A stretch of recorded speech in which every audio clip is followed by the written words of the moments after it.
And so the question is, why are we here today? We've kind of covered this, but is that Waimea stood up, and they stood up together, and right now, they're the community that's accomplished the most, in my opinion, in all of Hawaii, as far as understanding what kind of chemicals are being used at these operations. And the basic thing is just that people have a right to know what those chemicals are. And so again, why is this important? I'm going to just walk through this today. I'll show you why it's important. Hope you guys can see that. That's why it's important. That's where many, if not most of the people in this room live. Over here on the right, step away so it doesn't. Over on the right is the Pioneer operation. And everyone knows which way the wind blows here most of the time when the trade winds are blowing. It's across those fields into this town. Can you guys see that at all? Can you see where the red X is? Well, that red X is basically where you guys are sitting. Okay? That's not where most of our clients live. That's where we are today. And this is part of the Pioneer fields upwind up the hill. It's roughly 1,000 acres. Not everybody knows that. And it's a research center, and that's important. I'm going to talk about that a little bit later today, about what that means for this community. The question is when chemicals get used on those fields, where do they go? And this is what's called a dispersion model. Okay? What it shows is it looks at things like wind, it looks at things like topography, right? And it basically says, here's where things are likely to blow. And when you put stuff up on the poly, up on those fields, where they're likely to go is into Waimea. You guys see the red X again. These are the Syngenta fields, which, right out that door. We're going to talk about that some today too, about the Waimea air quality study that was done, about the air quality levels in this school and in this area. Okay? But just in broad terms, there's about 90 different pesticide formulations that are used from 2007 to 2013. The real nuts and bolts is there's a little better than 60 or so active ingredients. Okay, but these are the basic active ingredients that are reported with the EPA. And the primary ones are, well, it's off the bottom, but essentially it's insecticides, herbicides, fungicides are the most common pesticides used. Now let's talk about, just in big general terms, the classifications. We have some information. If you took these 90-odd trade names, 60 or so different kinds of chemicals, and you broke them down, there's a lot of different types. And some of these are not that bad, okay? Soaps, different kinds of, often the microbiologicals are not as dangerous. But there's also some that are not good, things that we've all heard about. The, carbamates, organophosphates, things like chlorpyrifos. If you wanted to look at, the nicotinoids and neonicotinoids for any beekeepers who are here and are concerned about the impact of bee populations, things like imidacloprid. These things are also being used. This is how many average days of the year. So if you got about 300, if you have 365 days in the year, how many of those days are they actually applying pesticides? And it changes, it goes up and down, but on average, it's about 65% of the days of the year. So when people from Waimea tell you, and have told people, that we feel like they're spraying almost every day, they're not making that up. There are days of the year, there are years where it's closer to 80% of the days of the year. So again, the question is, why is this important for us today, sitting here? And this is the reason. Atrazine was found in test results in this school, in the drinking water. Okay? BHC was found in Waimea Canyon Middle School. DDT found in Waimea Canyon Middle School. Most of you guys know this if you sat through the Waimea Canyon air quality study. Okay? Bifenthrin found in Waimea Canyon Middle School. Metolachlor found in Waimea Canyon Middle School. Chlorpyrifos found in Waimea Canyon Middle School. So this is the USDA that did the test of drinking water. It's February 2011, and there's an atrazine finding. I'll be the first to admit it's not a lot, right? but it is being found here.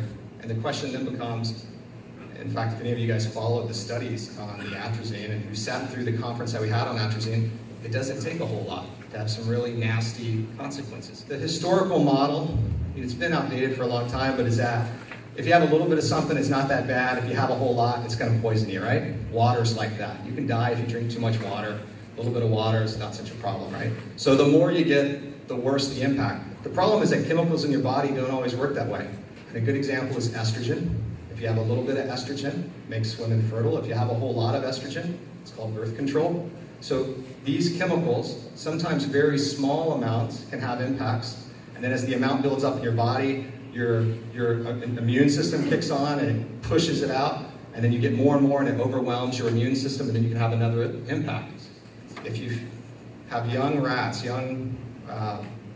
that are exposed to low levels of atrazine, I hope I paraphrase this correctly, but essentially that when these female rats grow up, because of the impact on their estrogen and it inhibits that, they'll have impacts to their mammary glands. And so then you'll see impacts to their children and their grandchildren, even if those children and grandchildren are never exposed to the chemical. So you expose these frogs that you test, and then you pull them out, never expose them again. Their children and then their grandchildren are going to have impacts from this chemical that were never exposed. It's pretty incredible. And so the fact that small levels or low levels of these, atrazine for example, is being found, I think experts that work on atrazine, is definitely something we should at least take seriously and figure out where it's coming from. And we know pesticides are found in this school. And right now, that's the key. Pesticides are found in this school. And the next question becomes, where are they coming from? And that seems to be the logical place to go. Now again, why is this important? We're going to keep going back to that theme today. This is an article after the atrazine sort of conference we had where we brought speakers in. It was talking about atrazine and there are articles about it. This is an article, it was in spring of this year, March of this year. And there's a representation by DuPont Pioneer. I'm not sure if you guys can see this, but essentially says, couldn't comment on the active lawsuit. This is Lori Yoshida, a spokeswoman for DuPont Pioneer on Kauai. But she said that the company hasn't sprayed atrazine on its seed corn fields in several years, though it does use other chemicals. Okay? Everybody take a look at that date. This is March of 2013. All right, so right there is atrazine and metolachlor. Okay? Now, both found here, right? All right? That's this time last year. All right? That's why this is important. That's why this information is necessary, so the council and so that you guys can make decisions with actual information. Not on promises, not on representations, not on claims that we're good stewards and we love the Ohana and the Aina and all of this, but on actual information. They said, hey, we found chlorpyrifos, but it's under the California health screening levels, everything's okay, right? What was not said there is any information of what chlorpyrifos was. This is the EPA revised risk assessment from June of 2000. I'm going to read it. Chlorpyrifos use in schools, parks, and other settings where children may be exposed will be canceled. So the only time it's supposed to be allowed after this time frame is where children will not be exposed. This is the notice to retailers, January 2001. This agreement stops the sale. I'm seeing these slides and realizing the sale of virtually all home use products, many other indoor and outdoor non-residential uses where children could be exposed as of December 2001. The important take home here is that June of 2000, 2001, this chemical was essentially either totally taken off the market or it was restricted only to uses for children who were not supposed or could not be exposed. And that's a chemical that's being found here. The fact that that chemical was found in this school, and it's specifically banned in schools, should be sounding the alarm bells at the Department of Health, Department of Agriculture.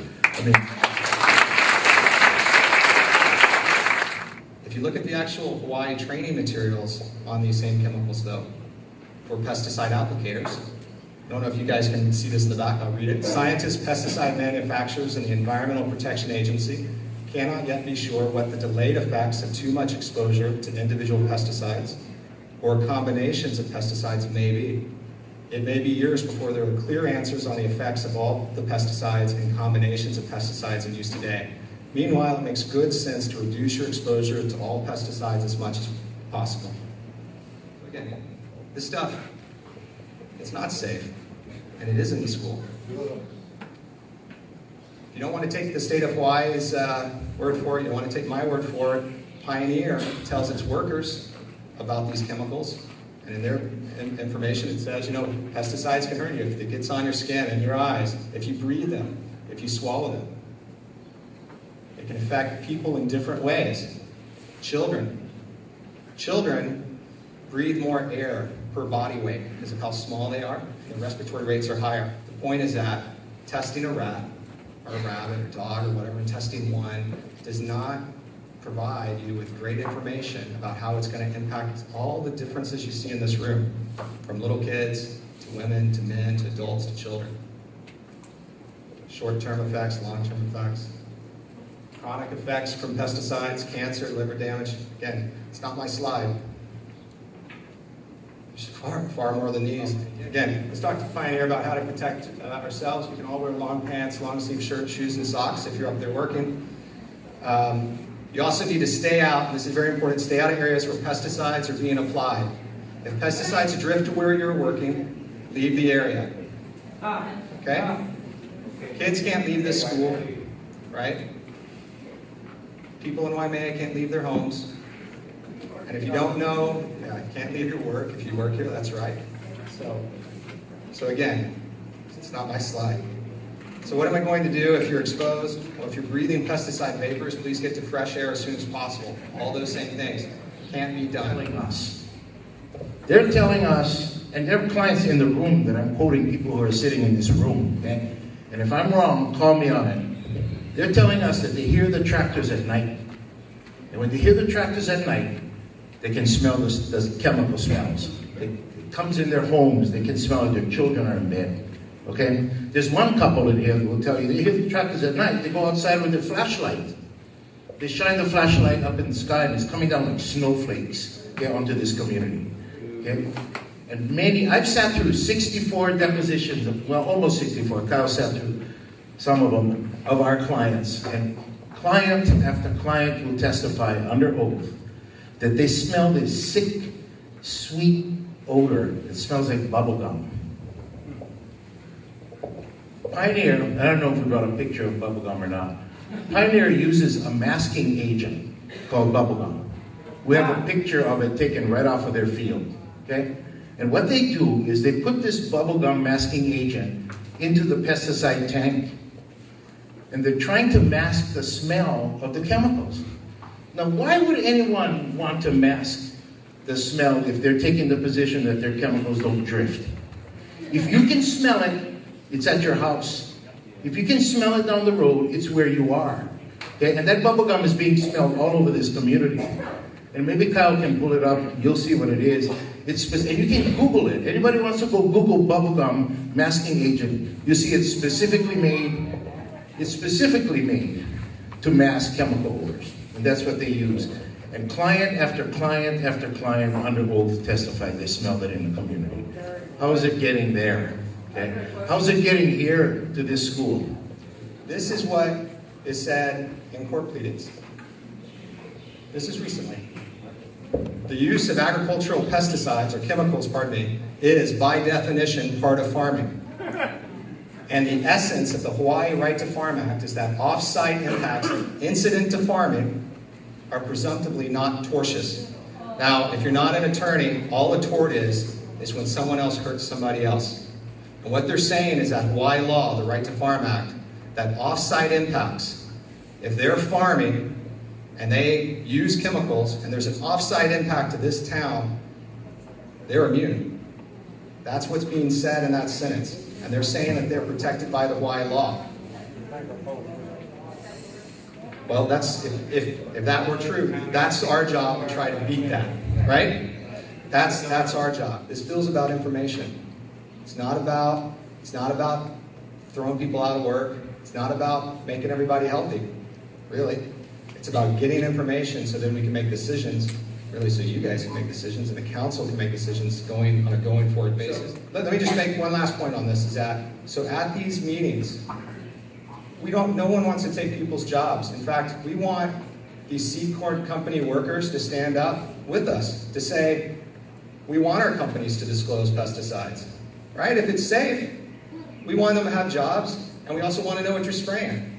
And if a company won't tell you the chemicals that it's using, or if they try to threaten you that we're going to fire your people if you force us to tell you the kind of chemicals we use, well, then you can make a decision of whether or not that's a company you want in your community.